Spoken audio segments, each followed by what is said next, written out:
All right, everyone. Good day. Welcome to this new session of the Single Source, the Product Data Podcast by PIMVendors.com. I'm Stefan Spankers. I'm one of the co-founders of PIMVendors.com. And today we have in the studio with us Chris, my co-founder, and Susan Walsh, the Hi. classification guru. Hi, Susan.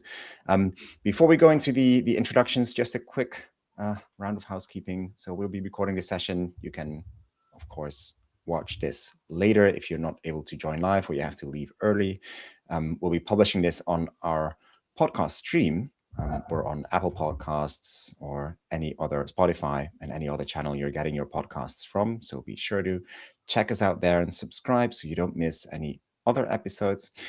And if you have any questions, this is a live session, drop your questions in the Q&A on the right-hand side. There's a comments box and we'll be trying to weave your questions into the conversation we're going to have with Susan. Before we dive into the topic at hand, maybe a quick round of introductions. Chris, you go first, and then Susan, quick intro. I'm Chris. I'm working in the e-commerce space for more than 25 years already. And I've seen quite a lot of companies struggling with bad data. And I'm really curious also to know from Susan what's going on. And I'm happy to join in this podcast today. Hi, everyone. I'm Susan Walsh, known as the classification guru, fixer of dirty data. For 9 years, I have been cleaning and classifying organizations' data from procurement spend data to product material descriptions. I have seen the worst of the worst and happy to share all those insights and learnings so that you can A, feel better about your own data, or B, learn some tips on how to prevent that from going forward. Yeah, thanks. I think that's a good place to start, is that everyone has dirty data, right? It's not that no one is unique in this. Everyone's data could definitely be better. And there's no shame, I think, in admitting that the current data mess that you're living in is a mess, but that you can improve it as well. And I think every organization that we have interacted with is to a certain point unhappy with their product data, whether that is because they have duplicates or incorrect data or missing data. Basically all the different problems you can have with dirty data. I would like to just to quickly start with some examples and share those. And I think if the audience has some examples of dirty data, feel free to share those as well. And then use those as example cases to learn, well, what the different steps are when it comes to data cleansing, because we're going to go from dirty data to great quality data. That's, of course, the goal. And also, so how those steps would look like, or how that process would look like. But let's start at sort of the example cases. What is dirty data? How do you recognize it? And later get to how you can fix it. Do you guys have any examples of organizations with dirty data? And I don't think we have to name names, but I do think it's insightful to share some examples here. I mean, I've seen it across all industries, all companies, all locations, but certainly within manufacturing, I know there's a lot of issues with, product data. I think it's also really important to say that we're not talking about perfect data here. It just needs to be better quality. There is no such thing as perfect data. And I think that there's a bit of kind of ignorance is bliss. We know it's dirty, but we don't want to open the lid and actually find out how dirty it is, because it's going to cause bigger problems. But I think with the introduction of more AI into organizations, people are having to address this more as an issue, because the AI won't work properly if you don't have clean data. And the kind of things that I have seen, classic is typos, misspelt names, products, unclear abbreviations or multiple abbreviations of the same thing. So like a screw, for example, could be abbreviated maybe 4 or 5 different ways, which leads to multiple different versions of the same product. Missing or incomplete information. information in the wrong columns. Maybe you've got your dimensions mixed up. I've even heard a story about somebody putting the dimensions of a TV in as 1 centimeter by 1 centimeter. I think it was supposed to be a meter by a meter. So, and also I think with global data and different countries, we are not always talking in the same units of measure, are we? So it's about being clear about what are we actually, what are the units of measure? Is it centimeters, inches, etc.? Weights as well. All those good things. Yeah. But I don't want to hog all the limelight. Chris, what about you? What do you think? Yeah, well, what I see is also with the merging of companies, when they acquire a company and you have 80% overlap in the assortment, but it's completely different data. And then you're talking about maybe two companies, but let's say you have five, six, seven, eight companies coming together, which often happens. They keep working their own way because there is no way to communicate with each other, and so there cannot be a global strategy on purchasing products, for instance, because they don't know what products they are using, and they are repeating every step in every company, also in different ways, but uh, yeah, that costs a lot of money and a lot of effort, instead of maybe two persons doing the job, 10 persons doing the same thing. I think there's a big change management piece in there too, because there's an awful lot of, well, we've always done it this way. We're not going to change. Why should we have to change? Even if it does mean that it makes your life easier. So it's, I always say data problems are people problems, and they're the people that we really need to work on to help improve the data. Yeah, and and You know, and I just want to there's apply a tool, Susan, or just ask ChatGPT to fix this for me. Why are you making this more difficult for me? Oh, Um, well, if only it worked like that, right? It's what you put in is what you get out. So if you are putting in messy data, you are going to get out messy data too. And if you're not clear on your what you want the GPT to do, it will do its own thing as well. And I've seen that with the tool that we have. We have a master list and we normalize company names, but anything that's not on our master list goes through a set of rules in GPT. And I've seen it to do things like Walsh cleaners, Walsh hairdressers, Walsh lawyers, and it sees the word Walsh, thinks that's the common denominator, and so it calls it the Walsh group. I've even seen there's Kaiser Healthcare in the US, and there's also Kaiser Permanent, which is a recruitment company. It saw the word Kaiser and decided to normalize everything to Kaiser Healthcare. Doesn't tell it to do that, it just decided. So you have to be so careful and check these things, because it can kind of end up creating more problems than it solves if you're not careful.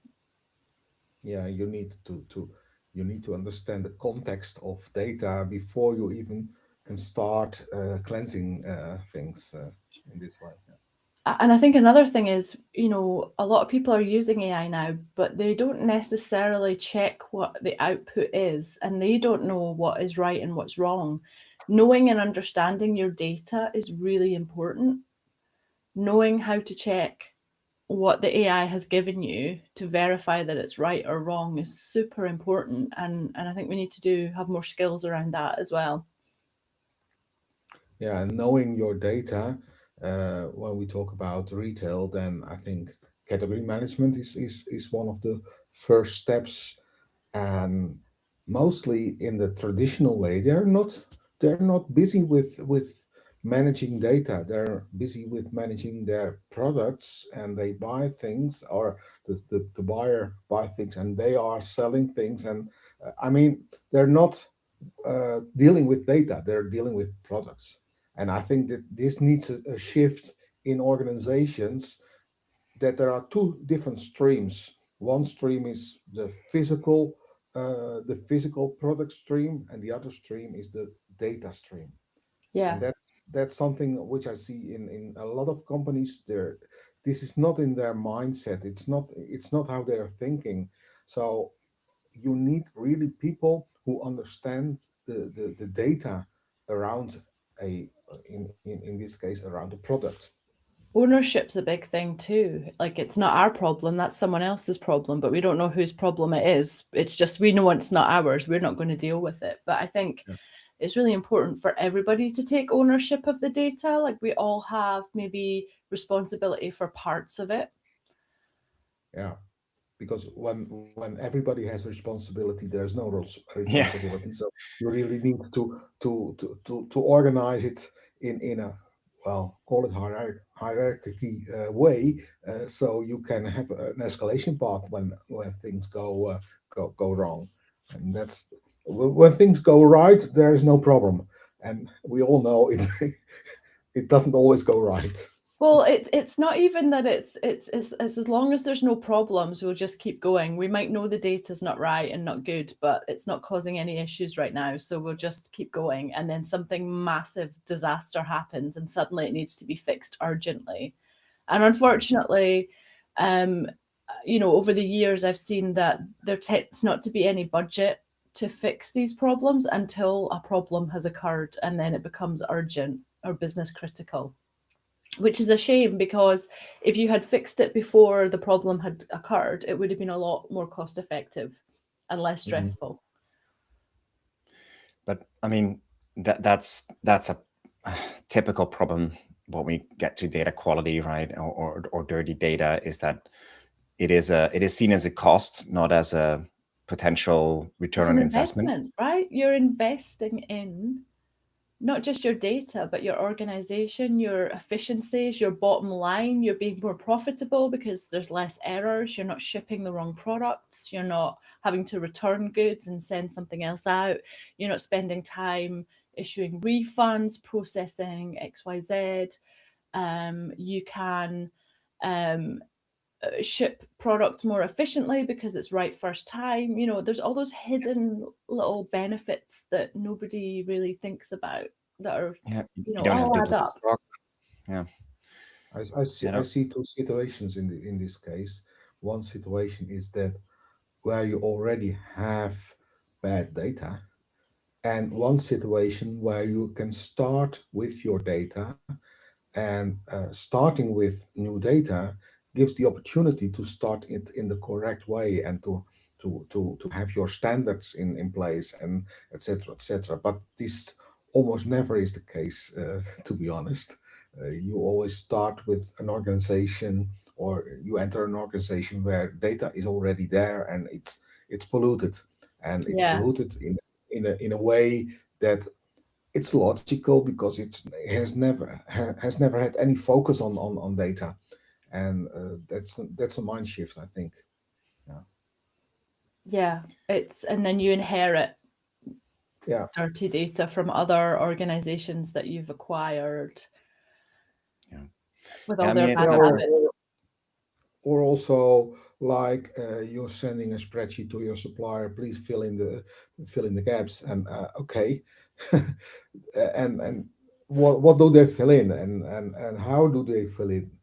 Are there just fields where they can fill in some text, or are they guided in things? And even if they are guided, uh, uh, do they follow the rules, and all this kind Probably of not. stuff? I prefer to just get their raw data and figure it out and match it to myself. I think that kind of minimizes the errors because they might not realize the importance of what they're filling in and go, "Oh, I'll just put this number in. It doesn't really matter."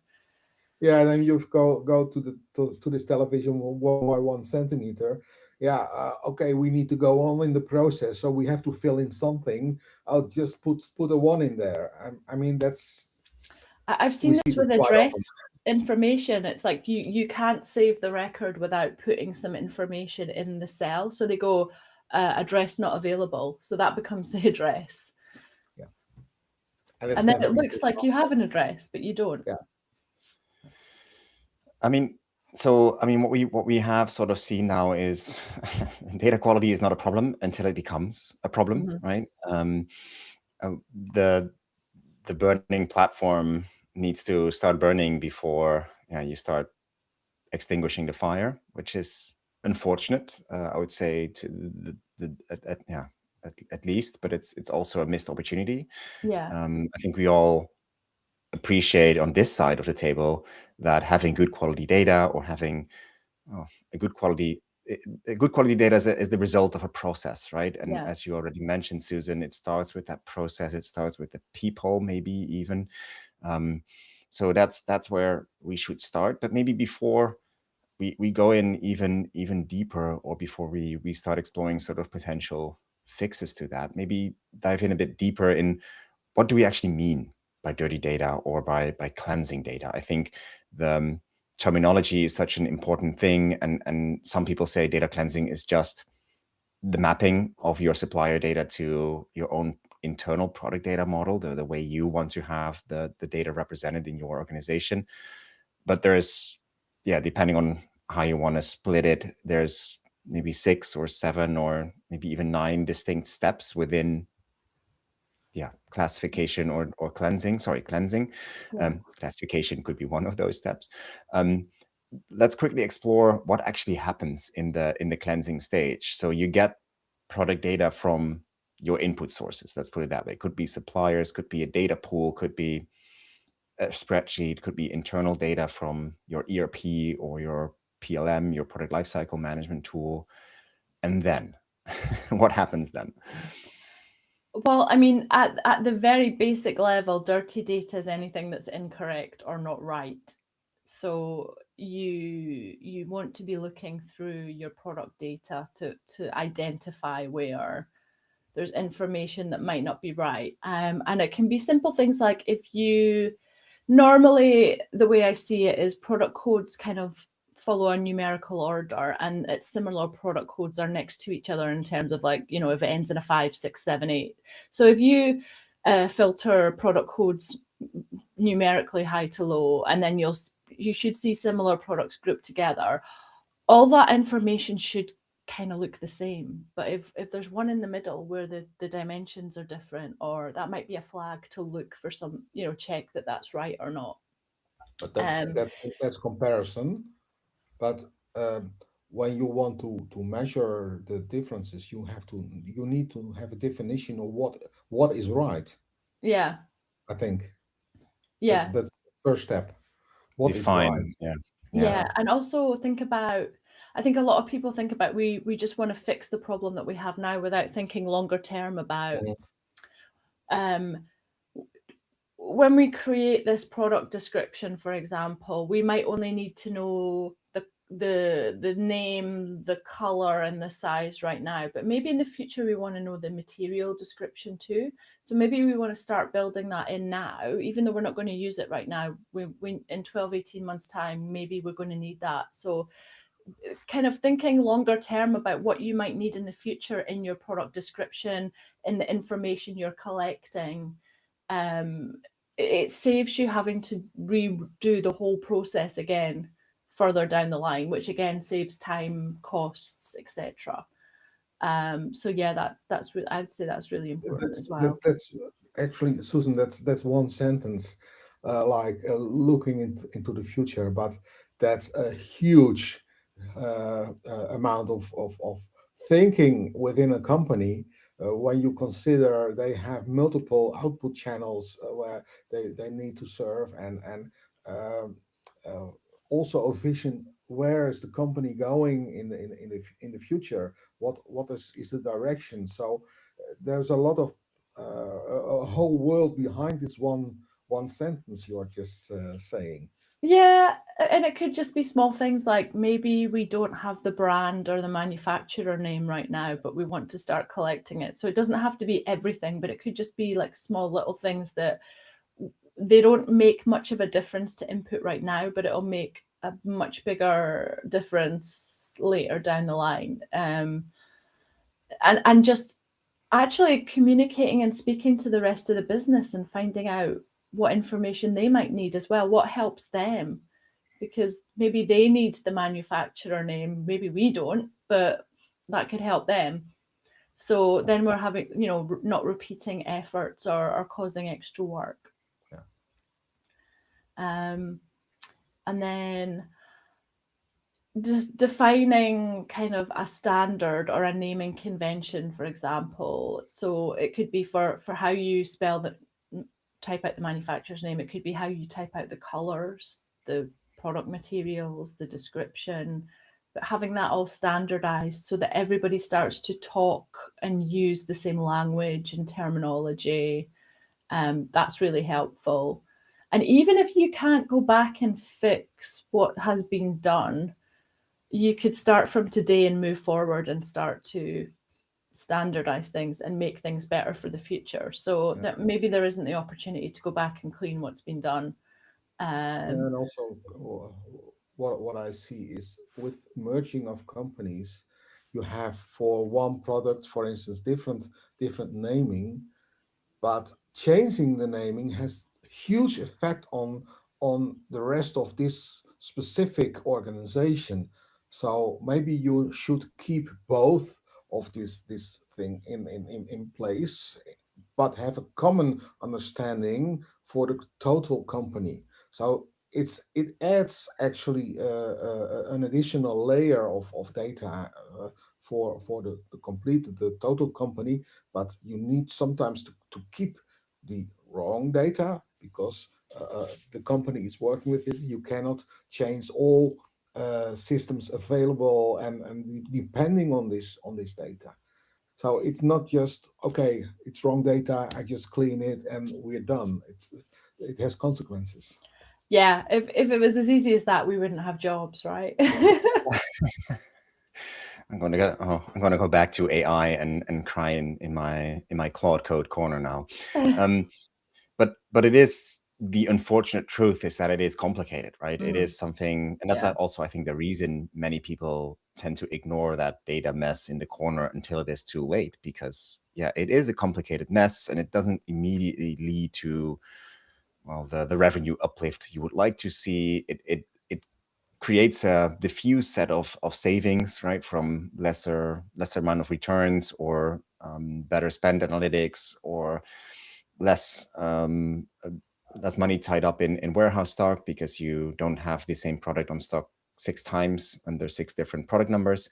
But it is a yes, bit diffused, and if you can actually, would be better for the business case and better for the product data quality if you could just point to one thing and fix that one thing. But it's yeah, it's a messy beast you have to tackle. How do you see that with customers, Susan, trying oh to sort of start tackling that monster, or start to identify that elephant when they, yeah, yeah. and it is a really overwhelming task. So I think the first thing is identify, if you can't kind of give it to us and we'll just do it all. Identify your top performing products, for Mm, example, and focus, the mm, 80/20 rule, focus on the top 80% of spend or usage or etc. and focus on those first. Um, you mentioned product codes. I see all the time either one product code with multiple descriptions or one description with multiple product codes. And I don't know if you see this. Sometimes even getting hold of the data can be really hard for certain organizations just to actually get visibility. But if you can get an export of your data, pop it in a pivot table, and just have the product code and the description and do that, you'll quickly see where you maybe have multiple descriptions per product code. And if you flip it around, if you have the description and then the product code, you'll also be able to see that. And that will flag very quickly to you any issues that you might have with multiple versions of the same product, which could yeah, be sitting in multiple locations in your warehouse. It could mean, you could be sitting on excess inventory because you don't realize you've got a whole load of the same stock sitting over here somewhere else. No idea. Um, and I think there's a whole piece around when we are setting up these new products, are we doing a thorough search in our system to make sure it's definitely not there? Are we doing like partial keyword searches rather than a full name to search for the product? Oh, I've typed in the whole name, it's not there, so I'm going to create a new product. Actually, could be abbreviated, could be typos. Can we find another way to look for this? Or could we we know the manufacturer. Let's look at the whole list of products that that manufacturer has in our system to see if we can find it. And there's a piece around that as well. You know, let's double check before we start adding new things into the system and new issues and new problems. Yeah. Yeah. Maybe getting back to the the product data or the cleansing process, right? So I think we correctly identified that it starts not even before you're getting data into the system, right? You have to define what is good, right? Or what is the product data model that I have, and how have I defined various fields? Do I want to have metric or imperial? Is it millimeters or centimeters or meters that I want to have my dimensions in? And maybe I even want to have certain stages or stage gates of product data quality, right? And then for certain parts of my inventory or certain parts of my catalog, like my A catalog, the highest revenue or the highest turn or the most critical part of my catalog, I want to have 95% accuracy or 99.9 accuracy. And for the B and C tail of my longer tail catalog, a lesser quality is acceptable. I don't want to say fine, but it's acceptable. Now you have that all defined, and then you are starting to go through that process and those distinct steps. And I think we covered some of those steps, but maybe it's good to sort of highlight some of them where you see the most issues arising, right? So do you see, like, if you look at your customers, or Chris, if we look at our customers, where do we see the most problems? Is that in the transformation part or the deduplication part, or is it standardization? Where does the sort of problems start hitting the fan? The awareness of Susan, you said, and when entering a product, you should first look at what if it's already there. The purchasing person or they don't care. They just put it in because they need to work fast. So the awareness of consequences of having bad data should be all around the company, and this is something you cannot achieve in one day, but it's this awareness is very important, I think, to start really having a good healthy product descriptions and information about the product and good data. Yeah, I'd agree. So lack of standardization is a big issue. The biggest and easiest way to kind of fix that is documentation. You very rarely see like best practice documentation or like a one-page cheat sheet on this is how you set up a product. Having something as simple as that will get people to start inputting things in a more standardized, correct way, which will then lead to less problems down the line. I think also. But you know, people are people, right? They're not that easy to convince always. Tooling can help achieve these rules, but people are people, you say, they are very inventive to avoid and go around this. So it's always there, but you can help with a good process, with good tooling, which directs them to the right place and not have all kind of deviations on this. Yeah. In a way, I find that comforting, but in a way, I also find that very disturbing, that it is all about the people, and that people will, I mean, it's the truth, people will find a way to circumvent all the process you put in place or all the tools you put in place, and you can define the perfect architecture, but people still will be using spreadsheets to upload whatever product data in whatever quality they deem acceptable to just Yeah. close that deal or just serve that single customer. Yeah, we just need to get this on the system so we can get it shipped and put that sale through for this quarter or something. It happens. But again, documentation is really important because those people will come and go, but that process should stay the same. And if you don't have any Yeah, documentation, sure. you're in trouble. I mean, I don't think I've ever started a job with a handover document. I've had to figure out how to do stuff, but I've always left that same job with a documentation and screenshots and things like that. But a little bit of time, a little bit of investment in something like that could make a huge difference. Yeah, sure. All right. Process and then tools. Well, first people and then process and documentation and then Yeah. tools. I think that that is a conclusion we keep coming back to. Maybe I should create a mug or something with that on it. But okay, so you have that process then and that documentation. You want to get that in place, right? Where do you start getting that documentation in place? Is that yeah, where do you start? With the people who are inputting the information, and Chris said this earlier, and I say this a lot as well. It's the what's in it for me and the what are the consequences for my colleagues if I don't do this right, because I don't think we really talk about that enough when we do our jobs, right? I fill this in and then it goes somewhere else and then I never know what happens to it. But what it means is I haven't filled this bit of information in right. So somebody that I work with is running around a warehouse trying to find something because I didn't put the information in right. But I have no idea that has consequences. Yeah. So, you know, even doing like half a day job swaps, right? Just go and spend a day, half a day in the warehouse or with finance or whoever to actually find out what happens with that information in another part of the business can be really powerful.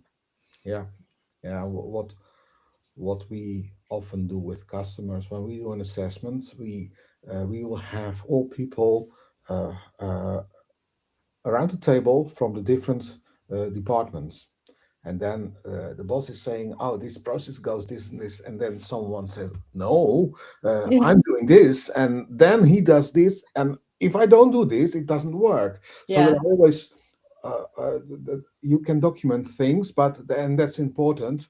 But there are undocumented processes absolutely. Yeah, in the organization, and there are in every organizations there are fixers who do things who nobody knows about, but if they don't do it, it goes wrong. And yeah. that's typical what we see actually with every company when we do this kind of assessment. Yeah, Yeah. Those hidden heroes. yeah, sure. They think they're doing a really good job by saving the day, but actually, by not telling anyone, they're not realizing that they could actually be causing more problems. Yeah, And then you're screwed if they go away or if they actually die, Yeah. which also happens. I mean, no one wants that to happen, but we've had cases where the Wow. key person in that process passed away Oh, and was unable to hand over his knowledge or yeah. her knowledge. I, Yeah, I, that I try to run my own business well with my team, so that we share the knowledge, so that one of us isn't there, things can continue. Because you're right, it sits with that one person, and then they disappear, and everything falls apart. yeah. And of yeah. course, the business goes on, and but it takes a huge amount of effort to pick things up at that point. Yeah, And I mean, what you're saying is true, Susan. Like, you have to share that or bring that knowledge down into the organization. I heard some people also sort of discuss the reasoning as well, like not just describe the steps and the process, but also the thinking behind it, right? Like, why are we doing this in the way we're doing it? I think that's super interesting as well. Um, but yeah, you have to be ready for those unforeseen circumstances. Um, it is, yeah, it is interesting that is still where we are. It Yeah. starts with bringing everyone around the table, and I think, and it's not just about defining that happy flow or defining that perfect process where you're going to capture 100% of all the different cases, because I think it's better to accept that you'll have exceptions, or you'll have the 2 to 5% Yeah, nothing's cases where, perfect. Yeah, absolutely. And I think we've talked about things that might be missing, but what if we're collecting too much information that's not being used? Are we wasting energy and time by inputting certain dimensions or attributes that actually nobody's using? So do we need them? So it's like getting everybody in a room again, like you said, and talking like, are we using all this information? Do we need it all? Yeah. Because we may have needed it 10 years ago, but we might not need that now because, Yeah. technology's changed or times have changed or things are measured in a different way. Yeah. But it's clear that when you have wrong data, bad data, it will cost a lot of money. Hmm. We made a calculation once, so already a few years ago, that having to repair uh, some data, it will cost per issue 460 euro, and it's not just Whoa. repairing this one item, but it's also in the other applications where this data is used. So you have to go over the complete chain of this information. So it has huge impact on the organization. It's I didn't believe what I saw, but it really was the case. You had to do this, you had to do this, you have to maybe to have a recall for products because of wrong data. So it costs really a huge amount of money. It's all hidden costs, but it's there. Yeah. If you actually did try to count it up, it would be terrifying. Yeah. yeah, I think that sort of captures the problem, right? So this 500 euro cost goes unnoticed because it's just part of daily operations that you fix things. But if you would invest that upfront and fix the process and the tools, Yeah. um, you already have the business case right there. Yeah. Actually, this is kind of related, a bit different. I'd done some work for a client and it was to categorize return reasons for products that they were selling, like jujitsu kit and stuff like that. And there were these kimonos, and there was like a really high number of them being returned. And it turned out that the main reason was that they were oversized. So people were returning them because they were too big. So just by put something as simple as putting that these are largely sized on the website, people could buy a size down and stop the costs of returns, shipping out new products, all that stuff. So even not necessarily within the actual product information itself, or something that's related but not part of, like, technically the product size is correct, right? But on people it's coming up big, but by looking at the return reasons you can find that out. Data, I love data. Data can tell you so much. Better to have clean data though than dirty data. Oh yeah. No, but it is, the analytics is maybe the starting point, right? So you start looking at the output and sort of the yeah, Yeah, the what's the it feedback showing you get us? from people. What's missing? What can't we see? What doesn't look right? And then that will start to guide you in the direction of what do we need to look at now. And then again, it doesn't have to be super fancy. Get a pivot table, start looking at products by description, by code. Um, and like I say, like there's patterns and information and data. So if you filter by description A to Z and look at a whole range of products that are similarly described, do all the dimensions and attributes match up, or is there any that stick out as a bit different? It can just be a quick flag or a check to We- see if something doesn't look right. with a lot of companies, people are, especially in the B2B area, there are a lot of people working many, many, many years for one company. Do you think they are kind of blind for this information, searching for Yeah. this information.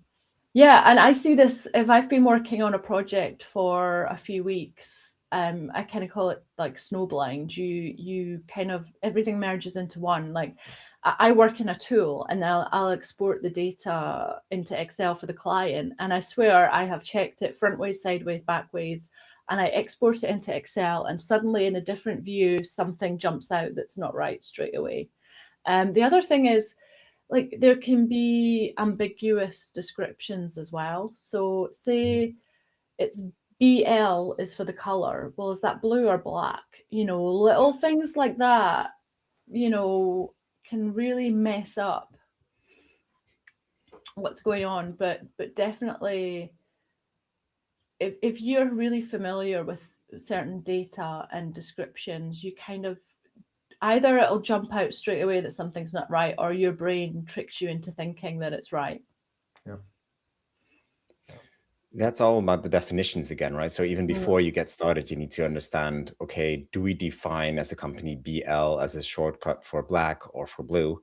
Yeah. Should Like we actually SS work with tends to be stainless steel, but is it, have like a little cheat sheet again defining what those things mean. Yeah.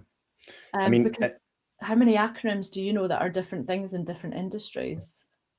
Like RAG is one that really gets me. So I started out in the 2000s, and RAG was a project management red, amber, green thing. But now it's retrieval augmented generation in IT. And it's like, but every time I hear RAG, I think red, amber, green. So, defining those things again and making sure we're all talking the same language is really important. is it, I mean, and that changes over time, as you just mentioned. Like you define it today and it's red, amber, green, but in 5 years from now, it's retrieval augmented generation. That changes, right? That's also, it's a living process or a living Yeah, it's definition. fluid. Absolutely. So you have to review it, and again, somebody has to kind of take ownership and accountability, and again, it shouldn't just be one person, right? Because if they disappear, that's it, gone. So it has to be a bit of shared ownership there. But that's really important. Yeah. All right. So it starts with the people and defining who is responsible for which step. Not too many people, I'd say, because if you have 10 people involved in the product data process, the process is no longer a process. It's Everybody's down. got an opinion. I have learned that one the hard way. I got a client involved early stages of a taxonomy, and we ended up with about 30 versions, and we went into loads of detail. Then they decided they didn't want that detail, and then we pulled it back. And so we kind of ended up pretty much where I started. So now when I build taxonomies, I build it, let the client have a look at it, then they can make the changes, and then also it's much easier to change it when it's already been categorized and classified to something else. Yeah, it's too many cooks spoil the broth. Have you heard that one before? Yeah. Yeah. So not too many people have those from different stakeholder groups in one room, right? So not all IT defining the product data for the whole organization, not marketing defining the product data for the whole organization, not logistics, but bring stakeholders from each group together, or at least involve them in the process. Define the outcome of the process, or define the product data model that you want to have before you start sort of fixing the process and defining what your output should be, and then work backwards towards that definition and start finding where the discrepancies turn out and originate from, and start fixing those instead of just blindly trying to enrich all the data that you think you want to have to 100%, just creating more data, but not higher quality data. Yeah. And then start looking to solutions or tools to fix those bottlenecks, right? I think that's sort of the standard approach. And I'm saying that because I want to move towards AI, right? We started the conversation with AI a bit. It is the trend and The technology. buzzword. Everyone's doing it, right? Or not? Well, Everyone everyone's says they're doing it. doing it, but are they really? Yeah. And then if is it really adding value the way you do it, right? So what we see in practice, and the thing that's also sort of confirmed by research already, is that a lot of these AI projects are not generating return on investment, Mm-hmm. which, if you don't define your outcome or your process first, is not a surprise, right? You have to define success before you get started. What is success? How does it look like? But let's discuss AI. And what have we seen going? What we are now sort of in year 3 of ChatGPT. After the launch, where are we, and what have we seen go right, and what have we seen go Yeah, wrong? it's getting better. Where it's still kind of struggling a bit is I had a whole list of addresses, and the whole address was in one cell, and there were no separators like commas for each line. So it was just all words with spaces. So I put it into ChatGPT, and in it maybe got me like 60% of the way there, and then I had to do a lot of manual tweaking to do the rest. But again, the more we give it that's messy like that it knows what it needs to be, the better it's going to get. So for example, even 18 months ago, I was asking it for some stuff and it wasn't really giving me really good information. Yesterday, even, and it was also only really good at small batches of like 5, 10. Yesterday I gave it 80 postcodes, and it gave me the city associated with those postcodes. So it's getting better all the time. And again, it can recognize, like, start to recognize the maybe product descriptions that you might not know what it is and you want to check it. It may start to be able to figure that out. But it's still going to all be based on what it's learned from and what it already knows. Yeah, and then there are. I see Stefan left the call, but Oh, did we scare him off? Talk of yeah, AI. we'll just continue. I think Yeah. then there are of course the at what point in the process do you apply AI, and is there a specific AI for a certain part of the process? Yeah, I would I, definitely say that it's there's different tools for different jobs, right? There's not one tool that can do everything, and it's finding what works best for your organization. So you could have two companies in the same industry, but yeah, the data quality is very different in both. So the one tool could be very effective in one and not so effective in the other. Um, and it might be test on small scale and see how it works. yeah, and yeah, I think also there is specific when you, for instance, want to generate data, um, your base needs to be okay. I mean, Yes, when your yes. base of your data or your product data is not correct, it cannot generate correct descriptions, for instance. Yeah. So that's obvious. But you see also AI in the cleansing part at the front end, when data comes in to have good to become good data. So you have to have give them also rules, because they're not always 100% correct. But you Yeah. can say, okay, I have a probability of 90%. It's okay. I have a probability of 70%.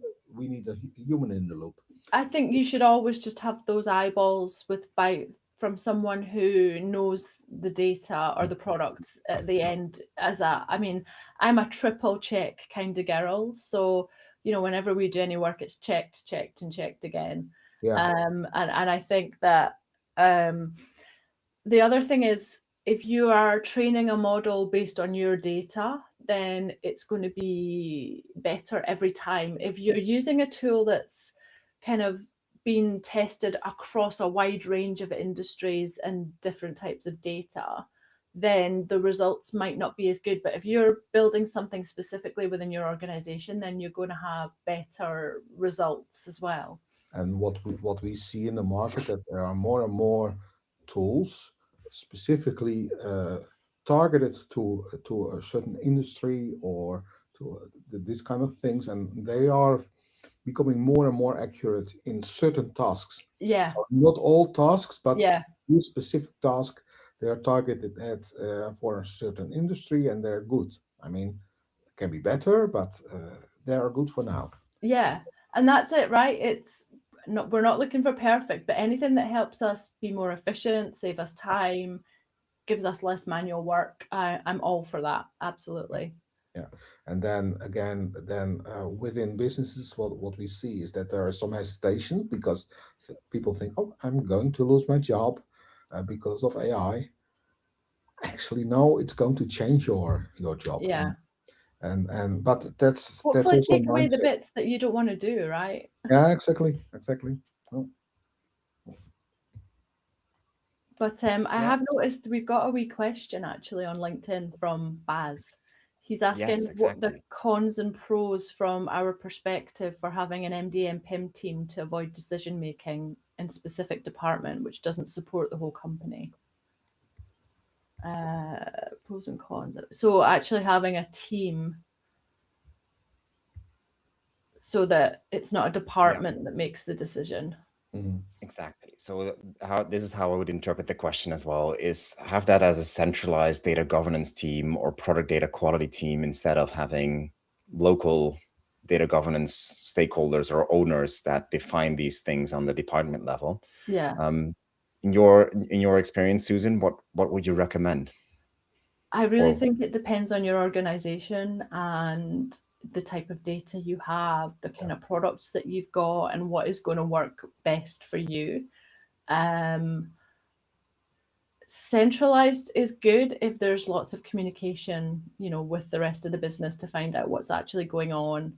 I do think that having that top layer to oversee and almost be impartial is quite good, because I think sometimes, like, if you're in a department, right, you could be biased, like, well, our product's better than that department's product, or we're more important than them. Whereas if you've got an MDM team, it's like everything is treated equally. yeah, and also don't forget to involve legal when you're talking about certain topics and things, because on a day-to-day basis, maybe you don't need certain data, but legally you need to comply to certain standards or something like that, and that's data quality assurance for certain products. When you're working in the medical world, it's really important to have the data really well 100% correct. I Well, mean, yeah, and then it's like it could be life or death, right? If you've yeah, not put the yeah, right information on a product or something. yeah.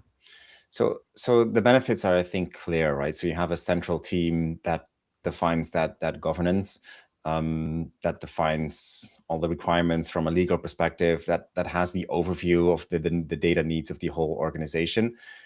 It's also, I think, underappreciated how complicated that job can be or how technical that job can be. What we often see at Absolutely. our customers is that, yeah, the IT guy or the IT girl does MDM and PIM on the side, right? But it is a discipline, and it's a discipline with, I think, too little knowledge at the different stakeholders, and a piece of education. Well, both you, Susan, and us try to bring to the audience using this podcast, but also all the different webinars and the knowledge base and the websites that we run. Um, but it is underappreciated how deep that expertise can get, and that you tend to gloss over those details, even though they are very important. What are some of the disadvantages of doing this on a I would say company level scale instead of on a, yeah, business department level? You're not as close to the product potentially as you would be if you're working in and on it. That communication piece might get, if you don't mhm. have a good relationship with the rest of the business. I mean, depending on what it is, people kind of feel threatened and don't want to share information too, right? So there could be a little bit of like, again, like, you're taking my job, I'm going to keep this knowledge and not share it with you. I guess there could be, like, from a business point of view, costs associated with having a separate team. Yeah. What about you? What do you think? Yeah, there are several aspects on this. It's trust is a very important one. I think you need to build trust in your organization, that we are working all for the same goal, and yeah, it's not it's not about quitting your job or hurting your position or things like that. And that's mostly what I see sometimes an issue with people keeping their knowledge to themselves. Yeah. Yeah. And I think there's a difference between centralizing the data governance and the sort of structural part of this job and the operational part, right? So you don't have to have the data onboarding centralized. You could. It's maybe more efficient if you have the same suppliers and the same channels on different business units. You're all selling on Amazon, then it makes sense. Or you all have Nike as a supplier, then it doesn't make sense to onboard that same product data differently in 6 different environments or 6 different countries, but just have one central onboarding team.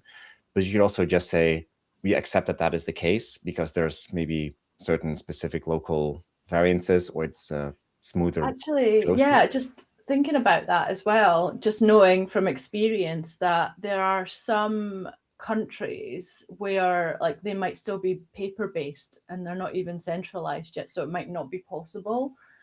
So I mean, there's and people might go, really, but that's not as unusual as you might think. Yeah, it is. Yeah. It is. Well, we are coming up for time. I do want to thank the audience for the great questions and the interactions and for sticking with us. And I would say be sure to follow us on Apple Podcasts or Spotify or wherever you get your podcasts. There's also plenty of webinars coming up.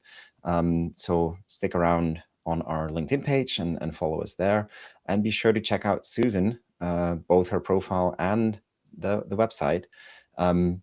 Susan, thanks a lot for joining us too. Thank It you. was great. An amazing discussion. Could talk for another hour. Yeah. I know. I'm unfortunate. It's unfortunate that we have to wrap up, but we'll be sure to invite you back either on the podcast or as a webinar to host you again. It was a Thank great you. pleasure. Thanks a lot. Thanks. Thanks a lot. Thank you, everyone. See you next time. Follow us on your favorite channels and have a good day. Bye-bye. Bye bye.